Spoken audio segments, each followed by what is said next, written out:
मित्रांनो मित्रांनो big boss Marathi season 5च्या घरात आपण जे आधीचे एपिसोड होते त्याच्यामध्ये आपण बघितलं होतं की अंकिता आणि अभिजित सावंत हे चुगली करताना आपण बघितलं होतं. ते सूरज आणि पॅडी दादांचे विषय होतं. आपण तेव्हा पण लाईव्हवरती चर्चा केली होती की बाबा ही चुगली ही 100% भाऊच्या धक्क्यावरती दाखवली जाणार आणि ती पण पॅडी दादांना दाखवली जाणार. तर ती चुगली दाखवलेली महाराष्ट्र किंवा मग ती चुगली बूथ असं काहीतरी ते आहे. त्या सेक्शनमध्ये तिकडे आपण बघितलं की पॅडी दादा बसलेले, एक नवीन प्रोमो आलेला आहे त्याच्यामध्ये पॅडी दादा बसलेले आणि त्यांना ती चुगली दाखवलेली. तर अंकिता आणि अभिजित सावंतची ती चुगली आहे. नक्की काय काय ती चुगली, नक्की काय काय बोलले होते. डीपी दादा पण आहे तिकडं की डीपी दादांविषयी पण होतं. नक्की काय काय ते आपण भाऊंना विचारून घेऊया. आणि तुम्ही जर का सबस्क्राईब नसेल केलं प्लीज मित्रांनो सबस्क्राईब करा. आपण असेच बिग बॉस रिलेटेड व्हिडिओ घेऊन असतो, तुम्ही सबस्क्राईब करा. नक्की भाऊ.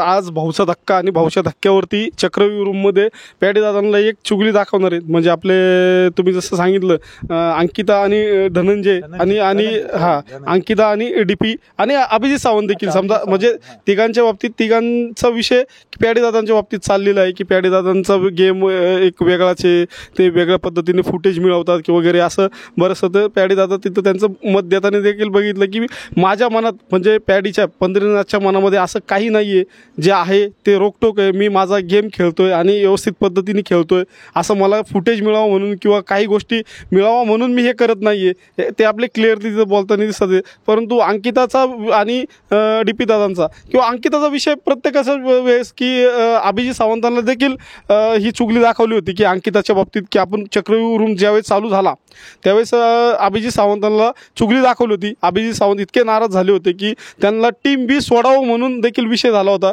परंतु नंतर त्यांनी क्लिअर केलं की मला किती कोणी काय केलं तरी मी माझ्या टीमच्याच जवळ येईल, मी माझ्या टीमच्याच बरोबर जाऊ शकतो. तर असंच पॅडी दादांचं देखील होऊ शकतं की फक्त टीम बीचा विषय किंवा डीपी दादा असतील किंवा अंकिता असेल यांनी कुणाच्या मागून बोललं नाही पाहिजे की पॅडी दादा असेल, सूरज असेल, तुमच्या टीममधले आर्या वगैरे कोणी सदस्य असतील की तुम्ही त्यांचा गेम असा चालला आहे तसा चालला आहे की आज तुम्ही तिथं घरामध्ये आहात, इतके फुटेज आहेत, इतके कॅमेरे लावलेले आहेत, कोणी कुठून लपत नाही आहे, प्रत्येकाचं तिथं कवर केलं जाते. आणि मग ते बिग बॉसला आणि बिग बॉस मेकर्सला तेच पाहिजे की इथनं कुठनं तरी चुगली लावून गेम पलटी मारायचा.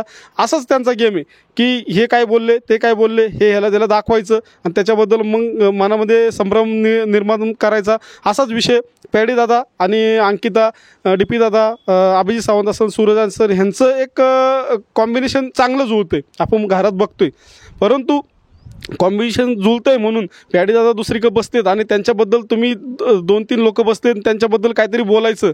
मग हे ते दाखवलेलं चुकीचं नाही आहे, जे आहे ते तुम्ही समोरासमोर बोललं पाहिजे. माझं तर तेच मत आहे. पॅडी दादा तेच बोलणार आहेत. आपण बघतोय चक्रव्यूह रूमच्या बाहेर आल्यानंतर जे आहे तुम्ही समोर बोला. मागून चुगली करण्यापेक्षा, मागून चर्चा करण्यापेक्षा माझं जिथं चुकतंय तुम्ही मला दाखवून द्या, मी कुठं चुकतोय का किंवा त्या टीममध्ये जाऊन बोलतोय किंवा माझं आपल्या टीमचं कुणाला जाऊन सांगतोय गेम प्लॅन वगैरे असं काय आहे का, हे पॅडी दादा बोलताना दिसणार आहे. तर पॅडी दादांच्या बाबतीत आपण जसं बघतोय तर तुम्हाला काय वाटतं भाऊ त्याच्याबद्दल? बरोबर आहे, पॅडी दादांचा तो विषय ह्याला निघालेला आहे आणि भाऊच्या धक्क्यावरती. पण तो जो विषय इतर विषय पण आहे की अंकिता ही बऱ्याचशा कंटेस्टंटच्या मागून बोलत असते, म्हणजे त्यांच्याच टीमचा घात करते ती आणि त्यांच्या मागून बोलते किंवा मग त्यांच्या तोंडावरती इतर जे टीमचे मेंबर्स आहेत त्यांच्यासमोर बोलत असते.